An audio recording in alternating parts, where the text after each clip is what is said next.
The morning of August 6, 1945, began like many others in Hiroshima. The sun was bright in a clear blue sky. Children were on their way to school and adults were heading to work. The city was busy, full of life and the normal sounds of a weekday morning. People were going about their daily routines, unaware that their world was about to change in a way no one could have imagined. Hiroshima had been spared the heavy bombing that many other Japanese cities had endured during the long years of World War II.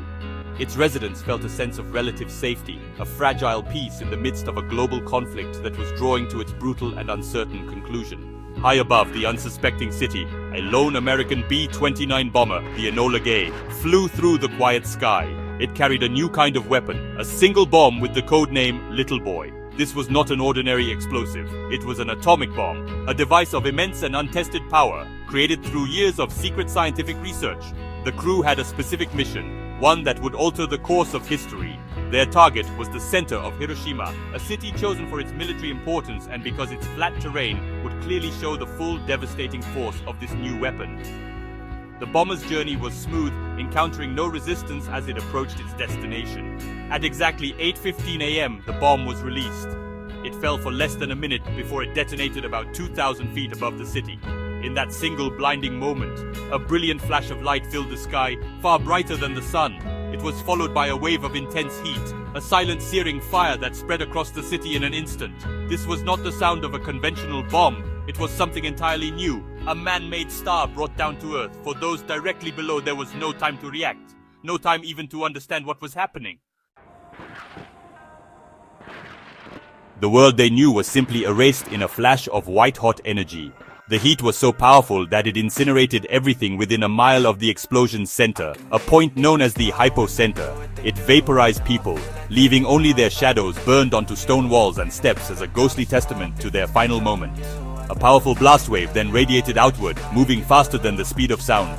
It flattened buildings, shattered windows for miles around, and tossed people, cars, and debris through the air with unimaginable force. In a matter of seconds, the bustling city of Hiroshima was transformed into a vast, smoldering ruin, a landscape of rubble and fire under a dark rising mushroom cloud. Before the bomb, Hiroshima was a vibrant and important city. It was a major military headquarters, a bustling port, and a key center for industry and transportation in southern Japan. Its streets were lined with traditional wooden houses, temples, and modern concrete buildings. Rivers flowed gracefully through its landscape, crossed by numerous bridges that connected the city's different districts. It was home to over 300,000 people, families, soldiers, workers, and students who lived their lives against the backdrop of a long and difficult war. The city was a blend of old traditions and modern progress, a place with a deep history and a role to play in Japan's future. The immediate aftermath of the explosion was a scene of utter devastation. More than two-thirds of Hiroshima's buildings were destroyed. The blast wave had turned the city into a field of debris where almost nothing was left standing. Fires broke out everywhere, merging into a massive firestorm that consumed what little remained of the wooden structures. The sky grew dark with smoke and dust, casting a grim twilight over the city at mid-morning. Survivors who emerged from the wreckage found themselves in a world they could no longer recognize. The streets were gone, the landmarks had vanished, and the familiar sights of their home had been replaced by a nightmarish landscape of destruction and death. The human cost was catastrophic. It is estimated that between 70,000 and 80,000 people died instantly in the blast and the firestorm that followed. They were factory workers, soldiers, and school children who had been mobilized to clear fire breaks.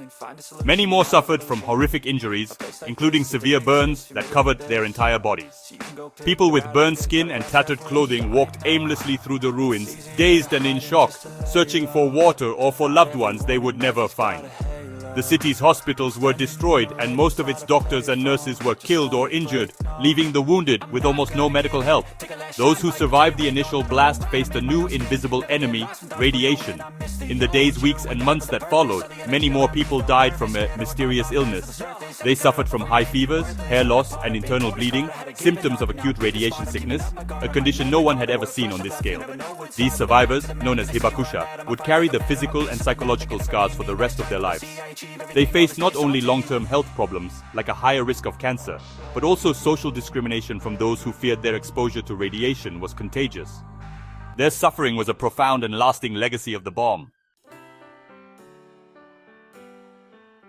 The decision to use the atomic bomb was made in the final desperate months of World War II. The war in Europe had ended in May 1945, but the conflict in the Pacific against Japan raged on with brutal intensity. American leaders, led by President Harry S. Truman, believed that a land invasion of Japan would be necessary to force a surrender. Military planners projected that such an invasion, codenamed Operation Downfall, would result in an enormous number of casualties. They estimated that hundreds of thousands of American soldiers could be killed or wounded, and millions of Japanese lives, both military and civilian, would be lost in a prolonged and bloody fight for the Japanese home islands. The atomic bomb was seen as a way to avoid this terrible outcome. It was a weapon of such unprecedented power that its creators and the political leaders who controlled it hoped it would shock Japan's government into an immediate and unconditional surrender. President Truman and his advisors argued that using the bomb would ultimately save more lives than it cost by bringing the war to a swift end. The choice of Hiroshima as the first target was deliberate. It was a city with significant military value that had not been heavily damaged by previous air raids, making it a perfect place to demonstrate the bomb's destructive capability to Japan's leaders and the world. After the bombing of Hiroshima, the United States waited for a response from Japan. When no surrender was offered, a second atomic bomb was prepared. On August 9, 1945, just 3 days after the attack on Hiroshima, another American B-29 bomber flew over Japan. The primary target was the city of Kokura, but heavy clouds and smoke forced the plane to divert to its secondary target, Nagasaki. This second bomb, nicknamed Fat Man, was even more powerful than the first. It devastated the city, killing an estimated 40,000 people instantly and inflicting the same kind of horrific suffering that had been seen in Hiroshima. The shock of two cities being annihilated in just 3 days finally broke the stalemate within the Japanese government. Faced with the threat of more atomic attacks and the reality of their nation's complete destruction, Emperor Hirohito intervened. On August 15, 1945, he announced Japan's unconditional surrender in a radio broadcast to the Japanese people, a historic moment that marked the official end of World War II. The atomic bombs had achieved their strategic goal, but they did so at a terrible human price, ushering in a new and frightening age for all of humanity. In the years following the war, Hiroshima began the long and painful process of rebuilding. The city rose slowly from its own ashes, but it did not forget its past. Instead, it chose to transform its tragic history into a powerful and enduring message for the world. The ruins of the Genbaku Dome, one of the few buildings left standing near the hypocenter, were preserved as a stark reminder of the destruction. It became the centerpiece of the Hiroshima Peace Memorial Park, a beautiful and somber space dedicated to the victims and to the hope that such a tragedy would never happen again. The park is a place of reflection, remembrance, and education. Hiroshima has become a global symbol of peace and a leading voice in the movement to abolish nuclear weapons. Every year on August 6th, a peace memorial ceremony is held in the park, attended by people from all over the world. At 8:15 a.m., the exact moment the bomb detonated, the peace bell is rung and the city falls silent to honor the memory of those who were lost. The mayor of Hiroshima delivers a peace declaration, calling on world leaders to work towards a future free from the threat of nuclear war.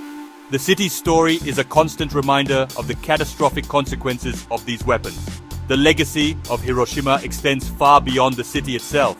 The bombing marked the beginning of the atomic age and the Cold War, a period of intense rivalry between the United States and the Soviet Union.